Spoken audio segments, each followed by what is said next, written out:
আরে মুসলমান, নাম শুনছেন হযরত আবু বকর রাদিয়াল্লাহু তাআলা আনহু। যে আবু বকরকে আমার আল্লাহ দুনিয়াতে জান্নাতের টিকিট প্রাপ্ত সাহাবী বানায় দিয়েছে। ভাইজান, আমার নবী বলেছেন আরহামু উম্মতি বি উম্মতি আবু বকর ওয়া আশাদ্দুহুম ফি আমিরিল্লাহিল উমর ওয়া আযদাকুহুম হায়াআন উসমান ওয়া আকুদাহুম আলী। আরে মুসলমান, আল্লাহর নবী দুনিয়াতে থাকা অবস্থায় চারজন সাহাবীরে আমার নবীজি জান্নাতের টিকিট দিয়েছে। এই চারজন ব্যক্তির নাম ঘোষণা করেছে। ভাই গো, দেখেন দেখেন তারা কেমন ইমানদার ছিল, তাদের অন্তরের ভিতরে কেমন আল্লাহর ভয় ছিল। ভাইজান, আপনি আমি এই জায়গায় ব্যবসায়িক থাকতে পারে, আপনি আমি ধনী থাকতে পারেন, আপনি আমি ইমাম মুয়াজ্জিন থাকতে পারে, আপনি আমি ব্যবসায়িক থাকতে পারেন, রাজনীতিবিদ থাকতে পারেন। এরা মুসলমান, কোন দিকে কোনো নজর নাই। দেখেন দেখেন, নাম শুনছেন হযরত আবু বকর রাদিয়াল্লাহু তাআলা আনহু। ভাই গো, এই হযরত আবু বকর রাদিয়াল্লাহু তাআলা আনহু নবী দুনিয়া থেকে মারা গেছে, খেলাফতের দায়িত্ব হযরত আবু বকরের উপরে পড়ে গেছে। হযরত আবু বকর রাদিয়াল্লাহু তাআলা আনহু দুনিয়া থেকে মারা গেছে। হযরত ওমর রাদিয়াল্লাহু তাআলা আনহু ইসলামের খলিফা নির্বাচিত হয়েছে। কিন্তু বাজার ওমর খেলাফত নির্বাচিত হওয়ার পর হযরত আবু বকরের জীবনে নিয়ে একটা আলোচনা হইতেছিল। ওই আলোচনার ভিতরে হযরত ওমর রাদিয়াল্লাহু তাআলা আনহু আলোচনা করতে করতে হযরত আবু বকর কেমন আল্লাহকে ভয় করত। ইত্তাকুল্লাহ, আল্লাহর ভয় আবু বকরের অন্তরের মধ্যে কতটা পরিমাণ ছিল, এই কথা বলার সঙ্গে সঙ্গে হযরত ওমর কান্দে, সাহাবায়ে কেরামরাও ডুকরে ডুকরে কান্দে।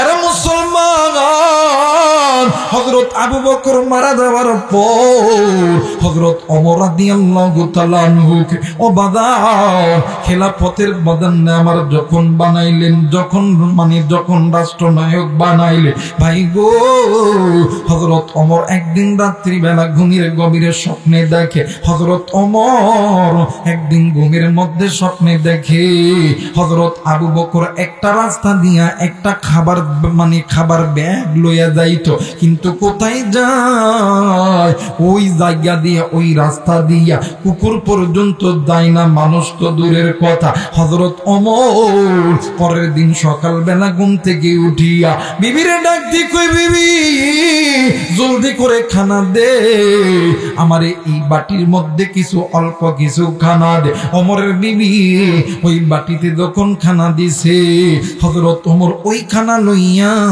হযরত আবু বকর প্রতিদিন ফজরের নামাজ পড়ার পরে যেই রাস্তা দিয়া যাইতো, ওই রাস্তা দিয়া হাঁটা শুরু করেছে। ভাইজান, হযরত ওমর যখনই ওই রাস্তার মধ্যে পা দিছে, হযরত ওমরের নাকের ভিতরে কেমন জানি পচা একটা দুর্গন্ধ আসতেছে। যতই সামনের দিকে যায় ততই নাকের ভিতরে গন্ধ আসে, আবার যখন সামনের দিকে যায় এত দুর্গন্ধ। হযরত ওমর রাদিয়াল্লাহু তাআলা আনহু কাপড় দিয়ে নিজের লাকটাকে আবরণ করে ধরেছে। হযরত ওমর যাইয়া নজর কইরা দেখে, ঠিক বাদান রাস্তার মিডিল পয়েন্টে একটা গরিব মানুষ, একটা ভিক্ষুক পা থেকে মাথা পর্যন্ত পুরো অঙ্গ প্রত্যঙ্গ ঘা ঘা ঘা, এই ঘা গুলো পচিয়া গেছে। ভাইজান, দেখবেন মানুষের ঘা যখন পচে যায়, মানুষকে যখন চিতায় পোড়ানো হয়, দেখবেন ওই মানুষের গায়ের ওই মানুষের মাংস পচার এত একটা দুর্গন্ধ, যেই দুর্গন্ধটা একবার নাকের ভিতরে ঢুকলে আপনার কাছে কোনো খানা ভালো লাগবে না। এরা মুসলমান, হযরত ওমর রাদিয়াল্লাহু তাআলা আল্লাহর ওই বান্দাকে দেখতেছে, ওই বান্দা মরা না, মানে জিন্দা না মরা, ওই বান্দা এমন তাকে শুইয়া আছে। হযরত ওমর তার কাছে ডাইরেক্ট সালাম দিতেছে, আসসালামু আলাইকুম ওয়া রাহমাতুল্লাহ। এইবারে সালাম দেওয়ার সঙ্গে সঙ্গে আল্লাহর বান্দা সালামের জবাব দিতেছে, ওয়া আলাইকুমুস সালাম ওয়া রাহমাতুল্লাহ। এই কথা বলার পর ডাক দিয়ে কই, বাবা গো, আজ 3টা দিন হইল আমার এই মুখ দিয়ে কোনো খাবার আমার পেটের মধ্যে নামে না। আজ 3টা দিন হইল আমি তোমার জন্য অপেক্ষা করতেছি গো বাবা। ও বাবা, ক্ষুধার যন্ত্রণা সহ্য করতে পারি না। হযরত ওমর রাদিয়াল্লাহু তাআলা খানার প্যাকেটটা বাহির করিয়া রুটি আর হালুয়া যখন আল্লাহর বান্দা ওই ভিক্ষুকের মুখে যখন দিবে, আল্লাহর বান্দা ভিক্ষু হযরত ওমরের হাতটা দেখিয়া আর খানা খাই নাই। আল্লাহর বান্দা মাথাটি নিচের দিকে দিয়া ডুকরে ডুকরে কান্দে, ডাক দিয়ে কই, বাবা গো, আমি আপনারে এত সুন্দর করে খানা দিলাম, আপনি কেন খানা খেলেন না? ডাক দিয়ে কই, বাবা, আমারে প্রতিদিন যেই আল্লাহর বান্দা আমারে খানা দেয়, আপনি ওই আল্লাহর বান্দা না। ডাক দিয়ে কই, বাবা গো, আপনি তো অন্ধ মানুষ, তাইলে আপনি আমারে কেমন কইরা বুঝলে আমি ওই আল্লাহর বান্দা না? ডাক দিয়ে কই, বাবা গো, আমার পা থেকে মাথা পর্যন্ত পুরো শরীর গা, এই জন্য আমি আমার মুখ দ্বারা অন্য কোনো জিনিস চাবাইতে পারি না। ও গো বাবা, আমি যেই ব্যক্তির মাধ্যমে খানা খাই, ওই ব্যক্তি খানাটা নিজের মুখে চাবাইয়া ওই খানাটা আমার মুখে দেয়, আমি আবার ওই খানাটা ভালো মতন খাই। হযরত ওমর রাদিয়াল্লাহু তাআলা চিৎকার দিয়ে ডাক দিয়ে কই, আল্লাহ, ও মেরা মালিক, এইটা কেমন মানুষ যেই রাস্তা দিয়া কুকুর তো দূরের কথা, মানুষ পর্যন্ত এই রাস্তা দিয়া যায় না, এই রাস্তার ভিতরে হযরত আবু বকরের মতন একজন দিনদার পরহেজগার মুখলিস ব্যক্তি এই রাস্তা দিয়া যাইতে তোর জাহান্নামের বিচার হবে। তুই একটা গুনাহের কাজ করছো, আমি দেখছি আজকে আল্লাহর আদালতে তোর বিচার হবে। ভাই গো, আল্লাহর বান্দি যখনই এই কথা বলছে, এই কথা বলার পর আল্লাহর বান্দির এই হাতটা ওই লাশের সঙ্গে লাগায় গেছে। লাগায় যাওয়ার পর ওই হাতটার লাশের কাছ থেকে সরে না। ভাইজান, এলাকার মধ্যে জানাজানি হইয়া গেছে, হাজার হাজার মানুষ ওই জায়গায় উপস্থিত হয়েছে। আরে বন্ধু, তথানীন্তন সময়ের ভিতরে সবচাইতে বড় আলেম ইমাম মালিক রহমতুল্লাহ আলাইকে ওই জায়গার ভিতরে হাজির করা হয়েছে। ইমাম মালিক ডাক দি কই, বাবা গো, ও বাবা, বলো না কি তুমি এই লাশের সঙ্গে কি কোনো অমায়িক তুমি ব্যবহার করছো? তুমি এই লাশকে কিছু বলছো নাকি? ডাক দিয়ে কই, হুজুর, না না না না, এই লাশকে আমরা কিছু বলি না। হুজুর ডাক দিয়ে কই, তাইলে এইটা কেমনে করে সম্ভব হলো? তোমার হাত এই যে লাশের সঙ্গে লাগায় গেছে, এইটা তো এখন খোলা যায় না। অনেক মানুষ অনেক চিন্তা করেছে, এই লাশের গায়ে থেকে হাতটা খোলা যায় না। এরা মুসলমান, দুইটা পক্ষ হইল। এক পক্ষ বলতেছে এই লাশের গায়ের চামড়াটা তাইলে তো হাতটা খুলে যাবে। লাশের পক্ষের মালিক দ্বারা বলতেছে, না না, আমরা এই লাশের চামড়া কাটতে দিব না। এখন যেই মহিলার হাত ওই মহিলার সঙ্গে লেগেছে, এখন ওই জিন্দা মহিলার আত্মীয় স্বজন বলতেছে, তাইলে তোমরা এই হাতটা কেটে দাও। ডাক দিয়ে কই, না না, আমরা এই হাতটা দিব না। ইমাম মালিক রহমতুল্লাহ আলাইহি লাশবারের ভিতরে ডাক দিয়ে বলতেছিলেন, মাগো, তুমি একটু বলো না, বলো না, তুমি এই লাশকে কিছু বলছো নাকি? ডাক দিয়ে কই হুজুর গো, ও হুজুর বেদবি মাফ করবেন, আমি এই লাশকে বলেছিলাম, লাশ রে একদিন তুই গুনাহ করছো, আজকে তুই মারা গেছো, আজকে আল্লাহর আদালতে তোর বিচারটা হবে। এইবারে ইমাম মালিক রহমতুল্লাহ আলাইহি ডাক দিয়ে কই বাবা গো, তুমি বলো বলো, এই ব্যক্তি যে গুনাহ করছে এই গুনাহটা তুমি কি নিশ্চক্ষে দেখছো? ডাক দিয়ে কই হুজুর আমি তো ওই রকম করে দেখি না, একদিন নজর কইরা দেখি রাস্তার ধারে এই আল্লাহর বান্দে একটা যুবকের সঙ্গে কথা বলতেছে, আমি এইটার উপর ধারণা করিয়া আমি এই কথা বলেছি। ইমাম মালিক রহমতুল্লাহ আলাইহি ডাক দিয়ে কই বাবা গো, ও বাবা তুমি যে এই লোকটাকে এই মানে এই যে আল্লাহর বান্দি গুনাহ করছে কি করে না, এরপরেও আল্লাহর বান্দিকে তুমি গুনাহগার বানালা, মা গো তোমার অন্তরে কি এক জাররা পরিমাণ আল্লাহর ভয় নাই? এ মা ইত্তাকুল্লাহ, তুমি না এক আল্লাহর উপর ঈমান এনেছ, আমার আল্লাহ এক, আমার নবী এক, এইটা তুমি বিশ্বাস করেছো। বিশ্বাস করার পরে আল্লাহর ভয় যদি তোমার অন্তরের মধ্যে থেকে থাকে, তাইলে তুমি সাক্ষী প্রমাণ ছাড়া তুমি কেন একটা মৃত লাশকে তুমি এই কথা বললা? ভাই গো এইবারে হাজার হাজার মানুষ ডাক দিয়ে কই হুজুর গো, এই লাশের কাছ থেকে এই হাতটা সরানোর বুদ্ধিটা বলে ডাক দিয়ে কই বাবা গো, ইসলামের শরীয়ত অনুযায়ী যদি কোনো ব্যক্তিকে মিথ্যা তহমত দেয়, ইসলামের আইন হইল 80টা বেতের দৌড়া মারতে হবে। এরা মুসলমান, এই জন্য জবান হেফাজত করতে হবে, চোখ হেফাজত করতে হবে, হাত হেফাজত করতে হবে, পা হেফাজত করতে হবে, কারণ আপনি আমি যা কিছু করি কেউ দেখেন না, সব দেখেন কে? আর একবার বলেন কে? মুসলমান বন্ধুরা রে, এই জন্য বাদান আল্লাহর ভয় অন্তরে রাখতে হবে। এইবারে আল্লাহর বান্দির কাছে, আল্লাহর বান্দির পিঠের ভিতরে 80টা দৌড়া মারা যখন শুরু হয়ে গেল, 69টা দৌড়া যখন মেরেছে, আল্লাহর বান্দির হাত লাশের কাছ থেকে আর ফিরে না। আরে বন্ধু 80টা দৌড়া মারার সঙ্গে সঙ্গে আল্লাহর বান্দির হাতটা লাশের কাছ থেকে সরে গেছে। ভাই গো এই জন্য বোঝা যায় গো বন্ধু, গুনাহ গুনাহ গুনাহ গুনাহ তোমাদেরকে জাহান্নামে নিয়ে যাবে। এই কারণে ইত্তাকুল্লাহ, আল্লাহকে ভয় করো। মুসলমান ভাইরা আমার বন্ধু গো, আল্লাহর কাছে মাফ চাও, আল্লাহর কাছে তওবা করো। বাবা গো এই দুনিয়া থাকার জায়গা নয়, কেউ এই দুনিয়ায় চিরদিন থাকবো না। কেন আপনি ঈমান আনার পরে কেন আপনি আপনার অন্তরের ভিতরে আল্লাহর ভয় ঢুকাবেন না? কেন আপনি গুনাহ করবে? আরে কলিজার টুকরা যুবক,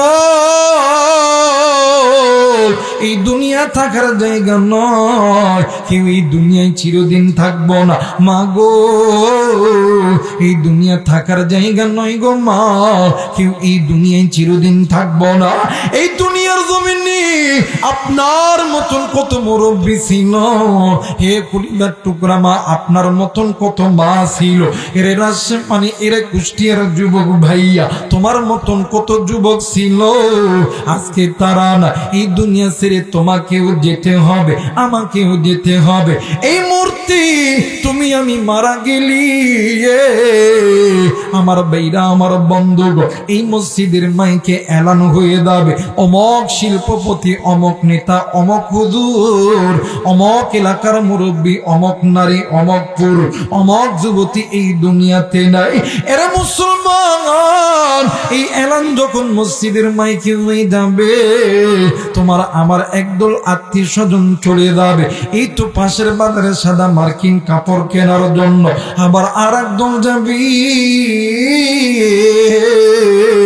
তোমার আমার জন্য এই মসজিদের পালকি খানা নেওয়ার জন্য, আবার আর একদল যাবি তোমার আমার জন্য ওই বাঁশ বাগানে বাঁশ কাটার জন্য, আবার আর একদল যাবি তোমার আমার জন্য ওই মাটির ঘর তৈরি করার জন্য আবার আর এক দল যাবি তোমার আমার জন্য, তোমার আমার জন্য বড়ই পাতার উষ্ণ উষ্ণ গরম পানি করার জন্য, তোমারই আমারই বড়ই পাতার উষ্ণ উষ্ণ গরম পানি দিয়া তোমারে আমারে গোসল করাইয়া সাদা মার্কিন কাপড় দিয়া মোড়াইয়া তোমারে আমারই যখন ওই খাটিয়ার উপরে যখন উঠাইবে এলাকার ওলামায়ে কেরামের তত্ত্বাবধানে তোমার আমার জানাজা যখন কমপ্লিট হইয়া যাবে, এরা মুসলমান আমার মেয়েরা আমার বাবাজিরা রে, তোমার আমারে যখন জানাজা যখন কমপ্লিট হইয়া যাবে তোমার আমার কাছের মানুষগুলো তোমার আমার ওই পালকি খানা লইয়া এক পা দুই পা করিয়া হাঁটি হাঁটি পা পা করিয়া চলে যাবি ওই অন্ধকার কবরে। ভাই গো, এই কবর এমন একটা জায়গা, আমার নবী বললেন বান্দা বান্দি শুনে না, আখিরাতের সর্বপ্রথম ইমিগ্রেশন কাউন্টার হইল কবর। যেই বান্দা বান্দির কবর ভালো, যেই বান্দা বান্দির হাসর ভালো, ওই বান্দা বান্দির মিজান ভালো, ওই বান্দা বান্দি জান্নাতি। যেই বান্দা বান্দির কবর ভালো নয়, ওই বান্দা বান্দির হাসর ভালো নয়, ওই বান্দা বান্দির মিজান ভালো নয়, ফুলসিরাত ভালো নয়, ওই বান্দা বান্দি জাহান্নামী। ওই কবর এমন একটা কবর, দিনের বেলা কেমন জানি অন্ধকার লাগে, দিনের বেলা কেমন জানি ভয় লাগে। ওই কবরই তোমার আমার আপন 2 থেকে 3 জন মানুষ ওই কবরে যখন তোমারে আমারে রাইখা এক এক করে যখন উঠি আসবে, তোমার আমার রূহ ডাক দি কইব আল্লাহ এরা আমারে কই রাইখা গেল, আজকে কই কই কই, আজকে আমার বন্ধু বান্ধব কই, আজকে আমার আত্মীয় স্বজন গুলি কই, আজকে আমার দলের মানুষগুলো কই। এরা মুসলমান, তুমি আমি যদি ইমান আনার পর আল্লাহর ভয় অন্তরে ঢুকাইয়া ওই কবরে যাইতে পারো, ওই কবরটা তোমার আমার জন্য জান্নাত হবে। ইমান আনার পর তুমি আমি যদি আল্লাহর ভয় অন্তরে না ঢুকাইতে পারি, তুমি আমি যদি নামাজ না পড়তে পারি, রোজা না রাখতে পারি, আল্লাহর এই জমিনে আল্লাহর একামতে দিন কায়েম না করতে পারি, মাগো তুমি যদি বেপরদায়ী চলাফেরা করো, মা তুমি যদি সুদ খাও, ভাইয়া তুমি যদি ঘুষ খাও, আরে যুবক যুবতী তুমি চোখের গুনাহ, হাতের গুনাহ, কানের গুনাহ, নফসের গুনাহ যখন করো, এইরকম গুনাহ লইয়া যখন কোন বান্দা বান্দি ওই কবরের ভিতরে যাবি, আমার আল্লাহ ওই কবরের 2 দিকের মাটি এত জোরে চাপ দিবে, তোমার আমার হাড্ডি মাংস গুলি একত্রিত হইয়া যাবে। এই জন্য বলি রে মুসলমান, গুনাহ থেকে বাঁচার জন্য যারা কালেমা পড়েছো, মুসলমান হইছো, আল্লাহর ভয় অন্তরে ঢুকাও, আল্লাহর ভয় অন্তরে ঢুকাও, জান্নাত দিবেন তিনি কে? আর একবার বলেন কে? আল্লাহ তাআলা আপনাকে আমাকে সকলকে কবুল করুক, জোরে বলেন আমিন।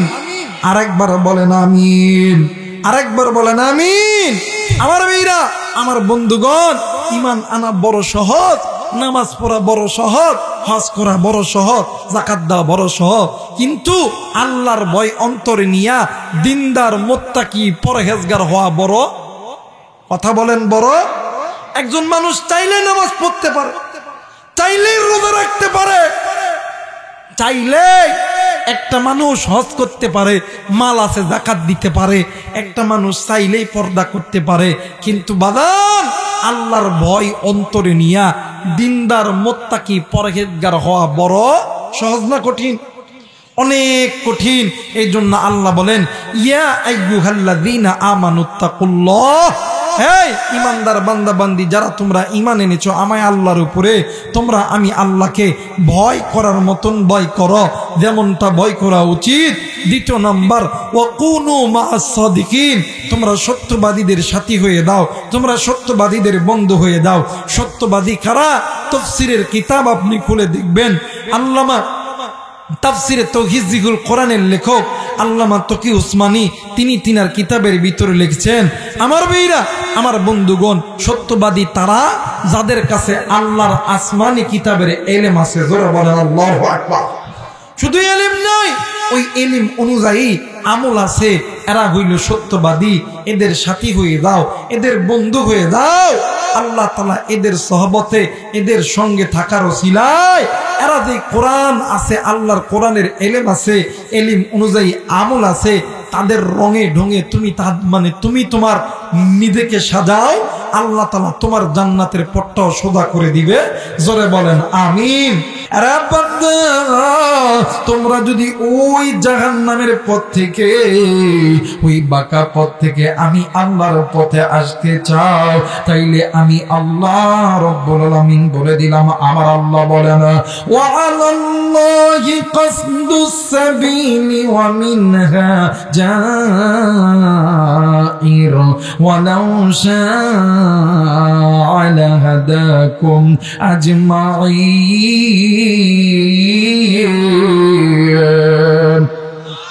আর একবার বলেন আল্লাহু আকবার। আল্লাহ বললেন, পৃথিবীর মানুষ, এরা দুনিয়ার বান্দা বান্দি, দুনিয়ার জমিনে যদি কোনো বান্দা, যদি কোনো বান্দি ওই বাঁকা পথ ছেড়ে দেয়, আমি আল্লাহর কোরআনটা ধরে, আমি আল্লাহর কোরআন ওই বান্দা বান্দিদেরকে আমি আল্লাহর জান্নাতে নিয়ে যাব। এর মুসলমান, এখন বলতে পারেন হুজুর গো, বাঁকা পথ কোন পথ? যেই বান্দা বান্দি আল্লাহর কোরআনের মানে আল্লাহর কোরআনুল কারীমের কাছ থেকে মুখটা ফিরে আসে, ওই বান্দা বান্দির পথ বাঁকা পথ। সেই বান্দা বান্দি আল্লাহর ঘর মসজিদের কাছ থেকে মুখটা ফিরে আনিছে, এদের পথটা হইল বাঁকা পথ। যেই বান্দা বান্দি আল্লাহর এই জমিনে আল্লাহর একামতের দিন থেকে দূরে আসে, ওই বান্দা বান্দির পথ বাঁকা পথ। যেই বান্দা বান্দি সুদ খায়, ঘুষ খায়, যেই বান্দা বান্দি আল্লাহর সঙ্গে নাফরমানি করে, যেই নারী পুরুষগুলি বেপরদায় চলাফেরা করে, যেই বান্দা বান্দি হাতের গুনাহ, চোখের গুনাহ, কানের গুনাহ, পায়ের গুনাহ, নফসের গুনাহ করে, আল্লাহ বললেন, পৃথিবীর মানুষ, এই পথটা হইল বাঁকা পথ। এই পথ তোমাদেরকে আমি আল্লাহর জাহান্নামে নিয়ে যাবে। বান্দা বান্দি শুনে নাও, এখনো সময় আছে, ওই বাঁকা পথটা ছেড়ে দাও, আমি আল্লাহর কোরআনটা ধরো, আমি আল্লাহর কোরআন, আমি আল্লাহর কোরআন, তুমি বান্দা এবং বান্দিকে আমি আল্লাহর জান্নাতে নিয়ে যাবে। একটু আওয়াজ করে বলেন সুবহানাল্লাহ। আল্লাহ বললেন, পৃথিবীর মানুষ, আমি আল্লাহ রব্বুল আলামিন বলে দিলাম, যদি কোনো বান্দা, যদি কোনো বান্দি আমি আল্লাহর কোরআনটা ধরে নেয়, আমি আল্লাহ বলে দিলাম, যদি কোনো বান্দা, যদি কোনো বান্দি আমি আল্লাহর জাহান্নামের আগুন থেকে বাঁচতে চাই, যে বান্দা বান্দি আমি আল্লাহর কোরআন ধরবে, আমি আল্লাহ বলে দিলাম, ওই বান্দা বান্দি জাহান্নামের আগুন থেকে বাঁচার জন্য এক নম্বরে দুইটি কাজ করবে। আমার আল্লাহ রব্বুল আলামিন বলে দিলেন, আমার আল্লাহ বলেন, ওয়ালাউ আন্না আহলাল কুরআন আমানু ওয়াত্তাকাউ লাফাতাহনা আলাইহিম বারাকাতিন মিনাস সামাই ওয়াল আরদ। একটু আওয়াজ করে বলেন আল্লাহু আকবার। আর একবার বলেন আল্লাহু আকবার। আল্লাহ বললেন, পৃথিবীর মানুষ, আমি আল্লাহ রব্বুল আলামিন বলে দিলাম, এক নম্বরে দুইটি জিনিসের কাজ করবে। এক নাম্বার হইল ঈমান, দ্বিতীয় নাম্বার হইল তাকওয়া। এই দুইটি জিনিসের গুণ অর্জন করনে ওয়ালা বান্দা বান্দি উলাইকা হুম খায়রুল বারিয়া, আমি আল্লাহর দরবারে ভদ্রমান মুসলমান। এক নাম্বার, যদি কোন নারী, যদি কোন পুরুষ আল্লাহর জাহান্নামের আগুন থেকে বাঁচতে চায়, এক নম্বরে দুইটি জিনিসের গুণ অর্জন করতে হবে। একটু আওয়াজ করে বলেন তো দেখি, ওই জিনিসটার নাম কি? একটু বলেন না, আরেকবার বলেন, আরেকবার বলেন। দ্বিতীয় নাম্বার হইল তাকওয়া। ঈমান হইল আল্লাহর প্রতি বিশ্বাস। এই বিশ্বাসের নামটা হইল ঈমান। আমার আল্লাহ এক, নবী এক। আমার অন্তরের ভিতরে আল্লাহর প্রেম ভালোবাসা, নবীর প্রেম ভালোবাসা। আমানতু বিল্লাহি ওয়া মালাইকাতিহি ওয়া কুতুবিহি ওয়া রাসূলিহি ওয়াল কদরি খায়রিহি মিনাল্লাহি তাআলা ওয়াল বাসি বাদাল মাউত। মুসলমান ভাইরা আমার বন্ধুগণ, এর নাম হইল ঈমান। আল্লাহর উপরে পরিপূর্ণ বিশ্বাস স্থাপন করার নাম, এর নাম হইল ঈমান। ঈমানটা এত দামি। ঈমানদার কেমন হবে জানেননি? আমানতু বিল্লাহ, আমি ঈমান আনিছি আল্লাহর উপরে, আমার নবীর উপরে। ঈমান আনার পরে সুম্মা লাম ইয়ারতাবু, কোনো সন্দেহ করা যাইবে না। মুসলমান ভাইরা আমার বন্ধুগণ, বিশ্বাস হইল ঈমান, তাকওয়া হইল আল্লাহর ভয়। তাকওয়া শব্দ হইতেছে আল্লাহর ভয়। এক নম্বরে বিশ্বাস করব কাকে? জোরে বলেন কাকে? দ্বিতীয় নম্বরে আপনার আমার অন্তরের ভিতরে কার ভয় থাকতে হবে? আর একবার বলেন, কার ভয় থাকতে হবে? ইত্তাকুল্লাহ।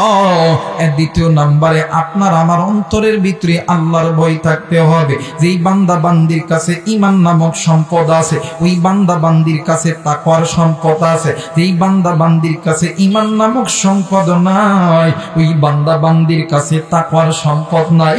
এরা মুসলমান, আল্লাহর কাছে ওই বান্দা বান্দি গুনাহ থেকে বাঁচতে পারবে যেই বান্দা বান্দির কাছে ঈমান এবং তাকওয়ার সম্পদ আছে। যেই বান্দা বান্দির কাছে ঈমান এবং তাকওয়ার সম্পদ নাই, ওই বান্দা বান্দি কোনোদিন জাহান্নামের আগুন থেকে বাঁচতে পারবে না।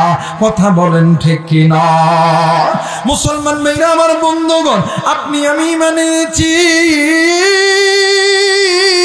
কিন্তু ঈমান আনার পর আপনি আমি নামাজ আদায় করি, কিন্তু বাদান নামাজের পরে সুদ খায়। আপনি আমি নামাজ পড়ি, নামাজের পরে ঘুষ খায়। আপনি আমি ঈমান এনেছি, ঈমান আনার পরে নামাজ আদায় করি, নামাজের পরে ব্যবসার ভিতরে ভেজাল দে। আপনি আমি ঈমান এনেছি, ঈমান আনার পরে রমজান মাসের রোজা রাখি, কিন্তু বাদান যাকাত দেই না। ভাই গো, এই ঈমানদারের ঈমান এক জাররা পরিমাণ আমল আমার আল্লাহর দরবারে কোনোদিন কবুল হবে না। কথা বলেন ঠিক কি না?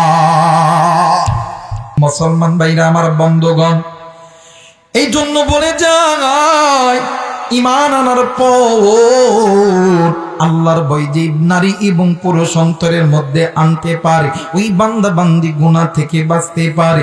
এই জায়গায় অনেকে আছেন ব্যবসায়িক, অনেকেই থাকতে পারেন রাজনীতিবিদ, অনেকেই থাকতে পারেন কৃষক, অনেকেই থাকতে পারেন ডাক্তার, অনেক ভাইরা বোনেরা থাকতে পারেন। আপনি বাদান স্টুডেন্ট হয়ে এই জায়গায় বসেছে।